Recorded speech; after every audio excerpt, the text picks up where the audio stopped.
Hi, I'm Analisa with the Lady of Leisure and the Sober Curator, and I'm here to bring you the November 2023 horoscope for the zodiac sign of Capricorn for sun and rising placements.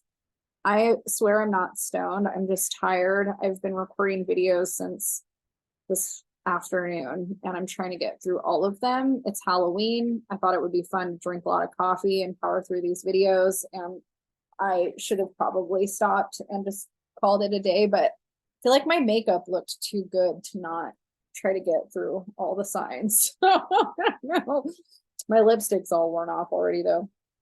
Hi, Capricorn. Let's just, for you guys, I always try to keep it brief and to the point because you guys are so linear and I don't want, I'm mutable, like I'm all the things. And so I go off on so many tangents, and with you guys, I just try to deliver the facts because I know you have no time to waste. You are all business, you've got things to do, and you're going to turn this video off already. I already said too much unrelated bullshit, so I'm sorry. Anyways, let's dive right in. It's Scorpio season. We've got a bunch of energy in Scorpio. The area of the chart that it's hitting for you has to do with your social life, your friendship groups, networking, political associations and organizations. It's the 11th house. The 11th house rules our community, our connections to people that we care about, groups of friends, all that stuff. So you might have been really social over the last couple of weeks or had a lot of social obligations, and you start out November kind of in a similar place where there's just a lot of action when it comes to community and social obligations. So we've got the sun, Mars, Mercury, and Ceres all in this area in Scorpio.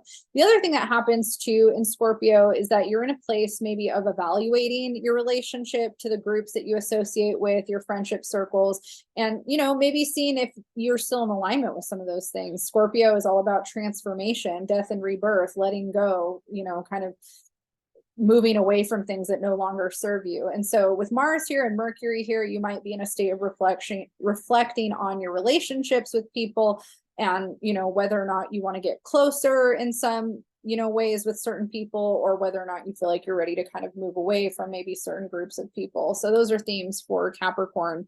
Another thing that we start out the month with is Venus in Virgo. She's been in Virgo since October, and she's finishing up her stint in Virgo in the first week of November. And the area that Venus has been in for Capricorn is the area that has to do with values and belief systems, and also long distance travel. So Venus here is really beneficial for travel plans. It's also really beneficial for expanding our perspectives on values that we've had in the past or values that we're currently forming, and also learning new things about the world and about whatever we're kind of interested in. It's also a positive time for developing spiritual practices that are in alignment for us, that help us maintain good spiritual hygiene, all of that kind of stuff. And also, in Virgo, Venus is really good for our, focusing on things that promote good health and healthy routines. And maybe when we are going through a Venus transit here, we're also reflecting on whether or not our routines are in alignment with our values that we have about life, if that makes sense. Once Venus leaves Virgo and enters Libra, which is happening on November 7th/8th, around that time, she is going to be entering the area that has to do with career, which is the area that Capricorn, you thrive in and you traditionally rule. Venus here brings opportunity to your career. Also is a positive time to ask for a raise, a promotion, or to start a new job, or to ask for more opportunities at work, or to be offered opportunities at work. So, Capricorn is the workhorse. You're known for constantly overachieving or wanting to, level up in life and succeed in whatever way that means to you. And Venus in Libra, in her sign that she rules, is here to bless you in that. So she's going to be there for the rest of November. So this might be a really positive time for you in terms of leveling up when it comes to the work that you're doing in the world. And also that Scorpio energy that you still kind of have going on for a little while with the sun and Mars and Mercury here, that enhances your ability to kind of build more of a network and a social life in a way that could also promote the work that you are doing. Mercury, however, will be leaving the Scorpio party shortly after Venus enters Libra on the 9th. Mercury will move into Sagittarius and actually enter the area of your chart that has to do with your subconscious. And so this is an area where, you know, you might start to see things from the past come up. One of the things that happens for a lot of people when they have transits through this area is your belief system and your values in a spiritual sense definitely come to the forefront. And you start to ask yourself if you're living a life that's really true to what your values and your beliefs are. And that's what Sagittarius is all about. But when we're going through a 12th house transit in Sagittarius, this is sometimes when we acknowledge that maybe we need to develop a strong spiritual practice that aligns us with living a life that we feel proud of. A lot of people end up reflecting on their relationship to alcohol or drugs during this. And sometimes people choose to, you know, quit doing certain things in life that they feel are toxic to their spiritual, mental well-being. Dreams are also enhanced during this time. So you might have some dreams that are conjuring up repressed things from the past that you are being asked to work through and heal at this time. Working with a therapist on kind of decoding some of this stuff might be really positive for you for the month of November while Mercury is moving through this area of the chart. The sun is going to move to this area of the chart on the 23rd. So we enter Sagittarius season on the 23rd, and then the sun shines a big light on your subconscious in this area and enhances all of that. And then Mars the next day moves there as well. And Mars in this area of the chart can also conjure up a lot of anger, and it can also bring up repressed anger that maybe we didn't know that we were carrying around. Trauma around certain things from our childhood that we felt like we had to hold in might actually start to come up for us. And so again, working with a therapist that can help you work through repressed anger or past trauma is really beneficial towards the end of November. Let's talk about the moon. So we have a new moon at 20 degrees of Scorpio happening on November 13th. So this is hitting that area of the chart again that has to do with our relationship to friendship circles, groups, political organizations in our community.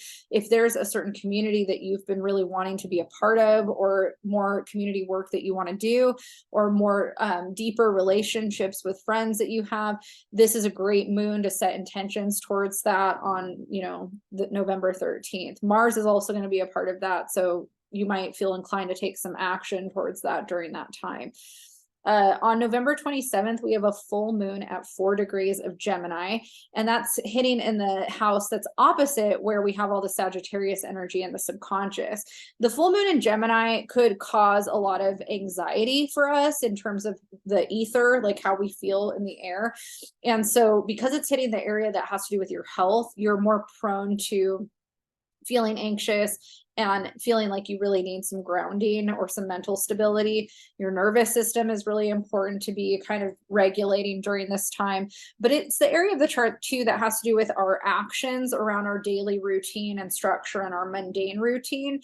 So you might be in a place of reflecting on whether or not the schedule or routine that you have is really supporting your health and your nervous system and your mind and kind of the way that you're, you know, thinking about things. And so this might be a time too where you are reflecting on whether or not you need to make some changes for your health, mental health, you know, and if your routine is really supporting you in the right ways. And so be open, I would say, to some new insights and some new ways of living your life and doing things. Capricorn is a very leader-oriented energy that's really good at taking charge and knowing what's best for itself. So trust your gut, trust what is in alignment for you.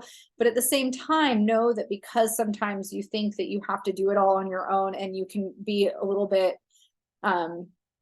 Capricorn can be very controlling and very rejecting of advice and help, even when you need it most. Try to work on softening a little bit and allowing yourself to see some different perspectives before jumping to conclusions about why you think something won't work for you. Because oftentimes, you know, there's a lot of opportunities that get missed when we're indignant on what we think and we're unwilling to open ourselves up and be more mutable. Capricorn's cardinal. It's very linear and very direct, and that's great. I love Capricorn energy. It's one of my favorites. But Capricorn often, because it's so hard linear focused misses a lot of bigger picture stuff because it's so, you know, in that kind of tunnel vision. So one of the things about the mutable energy of Gemini and Sagittarius is if you can soften a little bit and get out of your own way, there's a lot of other perspectives and bigger picture stuff that you're going to be able to see, that maybe is harder for you to see when you're so, you know, tunnel vision. So those are just things to think about. Take it or leave it.